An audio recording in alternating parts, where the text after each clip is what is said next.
आज का ये आयोजन साइंस से जुड़ा है, लेकिन मैं सबसे पहले क्रिकेट में भारत की शानदार जीत की बात करूंगा। पूरा भारत अपनी क्रिकेट टीम की सफलता से बहुत खुश है। ये भारत का पहला विमेन्स वर्ल्ड कप है। मैं हमारी विमेन क्रिकेट टीम को बहुत बहुत बधाई देता हूं। हमें आप पर गर्व है। आपकी ये सफलता देश के करोड़ों नौजवानों को प्रेरित करेगी। देश के science and technology minister doctor Jitendra Singh ji, Bharat सरकार के principal scientific adviser Ajay Kumar सूद,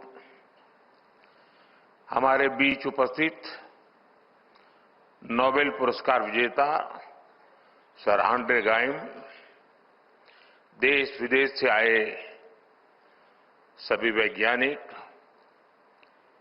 इनोवेटर्स,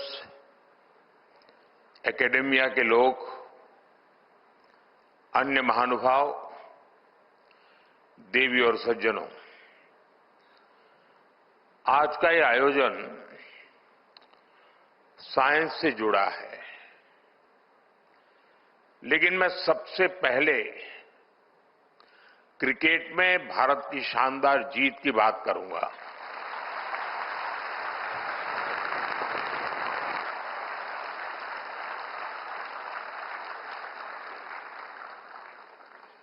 पूरा भारत अपनी क्रिकेट टीम की सफलता से बहुत खुश है। ये भारत का पहला विमेन्स वर्ल्ड कप है। मैं हमारी विमेन क्रिकेट टीम को बहुत बहुत बधाई देता हूं। हमें आप पर गर्व है। आपकी ये सफलता देश के करोड़ों नौजवानों को प्रेरित करेगी। साथियों, कल भारत ने साइंस और टेक्नोलॉजी की दुनिया में भी अपना परचम लहराया है। कल भारत के वैज्ञानिकों ने भारत की सबसे हैवी कम्युनिकेशन सैटेलाइट को सफलतापूर्वक लॉन्च किया है। मैं इस मिशन से जुड़े सभी वैज्ञानिकों को इसरो की भी बहुत बहुत बधाई देता हूं। साथियों, आज भी साइंस और टेक्नोलॉजी की दुनिया में बहुत बड़ा दिन है। 21वीं सदी के इस समय में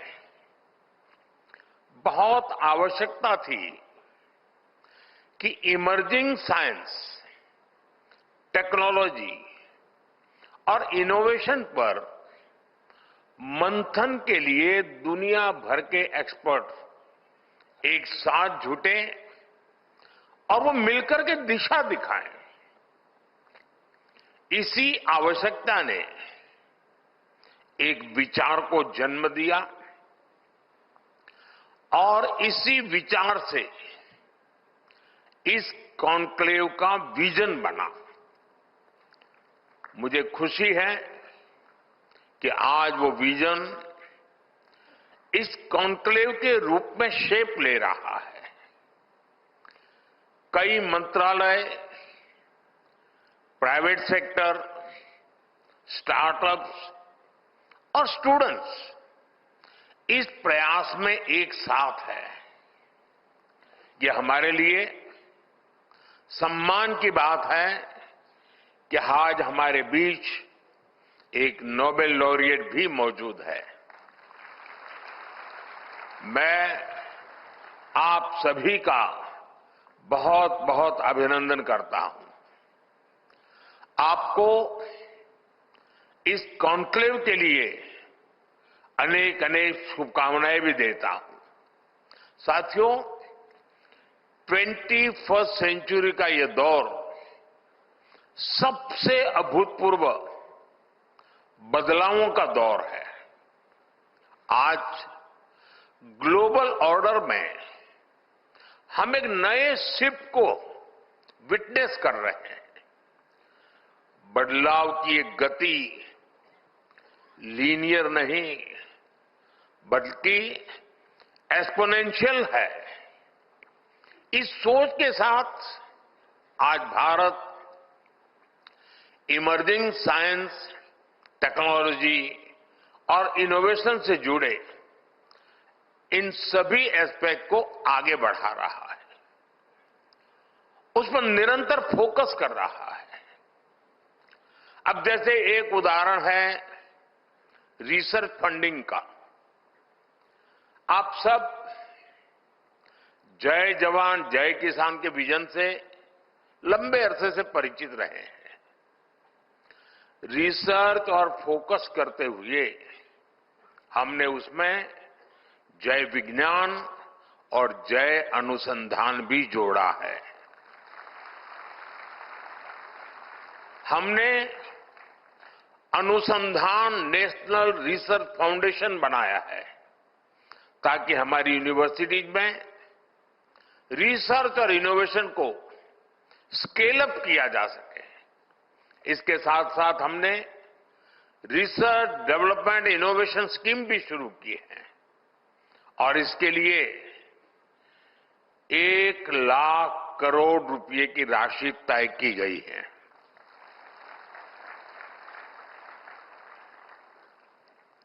आपको लगता होगा ये 1 लाख करोड़ मोदी के पास रहने वाला है, इसलिए ताली नहीं बजा रहे हो।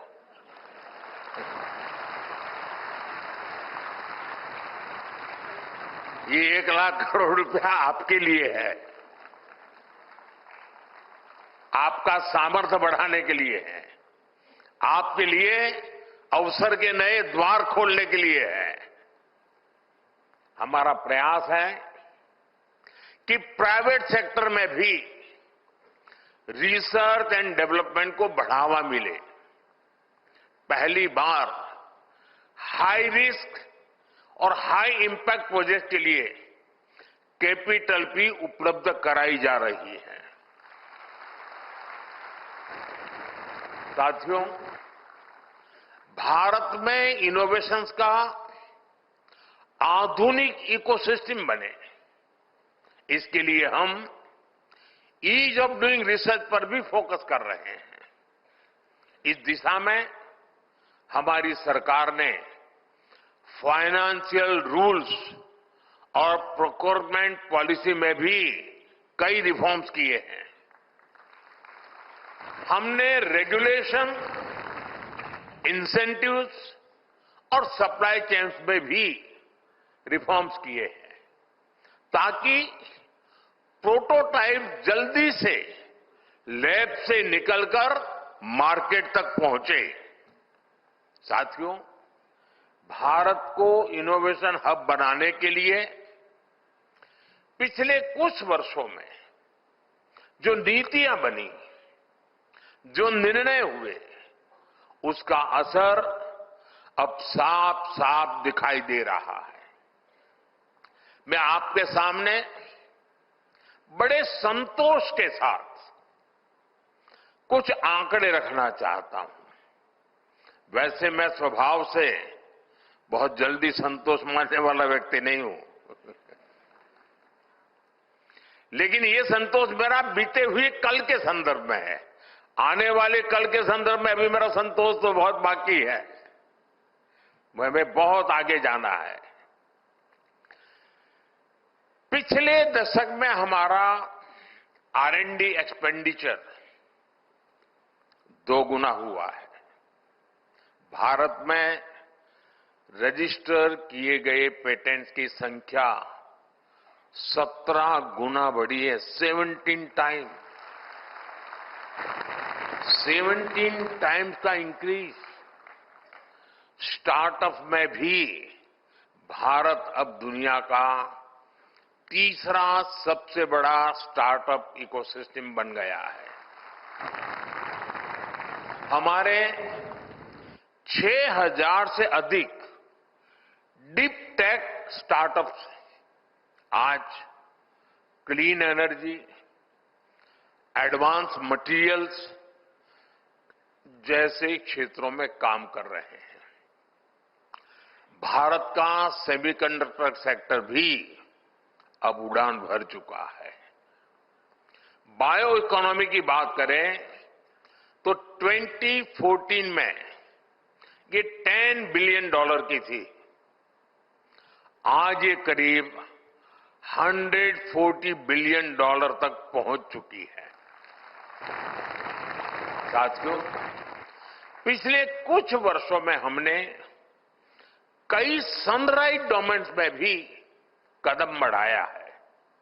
Green hydrogen, quantum computing, deep sea research, critical minerals, इन सभी डोमेन्स में भारत ने अपनी प्रॉमिसिंग प्रेजेंस दर्ज करा दी है। साथियों, जब साइंस को स्केल मिलती है, जब इनोवेशन इंक्लूसिव बनती है और जब टेक्नोलॉजी ट्रांसफॉर्मेशन लाती है तो बड़ी उपलब्धियों की नींव मजबूत होती है, तैयार हो जाती है। पिछले 10-11 वर्षों में भारत की यात्रा इसी विजन का उदाहरण है। भारत अब टेक्नोलॉजी का कंज्यूमर नहीं, बल्कि टेक्नोलॉजी के लिए जरिए ट्रांसफॉर्मेशन का पायोनियर बन चुका है। कोविड के दौरान हमने रिकॉर्ड समय में स्वदेशी वैक्सीन विकसित की। हमने दुनिया का सबसे बड़ा वैक्सीनेशन प्रोग्राम चलाया। साथियों, इतने मेहनत स्केल पर पॉलिसीज और प्रोग्राम्स को सक्सेसफुली इंप्लीमेंट करना, ये कैसे पॉसिबल होता है? ये पॉसिबल हुआ क्योंकि आज दुनिया का सबसे पहला और सबसे सफल डिजिटल पब्लिक इंफ्रास्ट्रक्चर अगर किसी के पास है तो उस देश का नाम है हिंदुस्तान।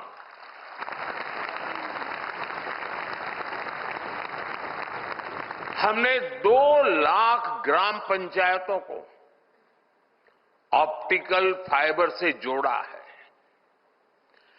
मोबाइल डेटा को डेमोक्रेटाइज किया है। साथियों, बीते वर्षों में अगर हमारा स्पेस प्रोग्राम चांद और मंगल तक पहुंचा तो साथ ही हमने अपने किसानों, मछुआरों को स्पेस साइंस के लाभ से भी जोड़ा।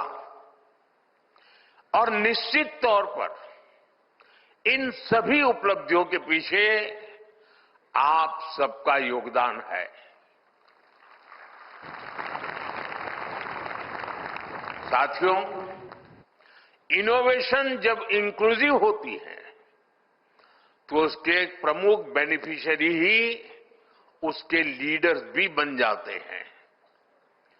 भारत की महिलाएं इसका सबसे बड़ा उदाहरण है। आप देखिए, दुनिया में जब भारत के स्पेस मिशंस की बात होती है तो उसमें इंडियन विमेन साइंटिस्ट की चर्चा बहुत ज्यादा होती है।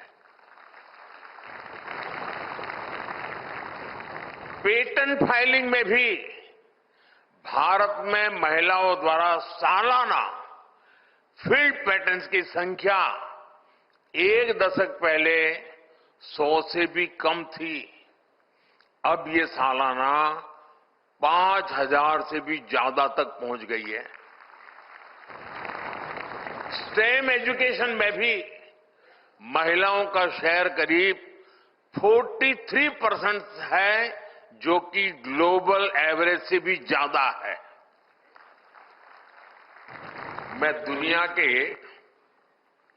एक विकसित देश में उनके साइंस एंड टेक्नोलॉजी मिनिस्टर के साथ लिफ्ट में ऊपर जा रहा था, तो लिफ्ट में उनसे बातें हुई तो उन्होंने मुझे पूछा कि भारत में लड़कियां क्या साइंस और टेक्नोलॉजी जैसे विषयों में जाती है क्या? यानी ये उनके मन में बड़ा अजूबा था।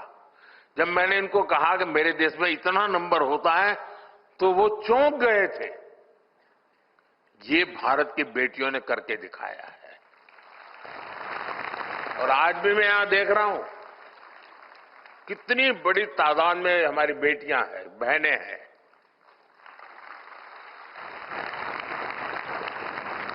ये आंकड़े हमें बताते हैं कि भारत में साइंस एंड टेक्नोलॉजी के क्षेत्र में महिलाएं कितनी तेजी से आगे बढ़ रही हैं।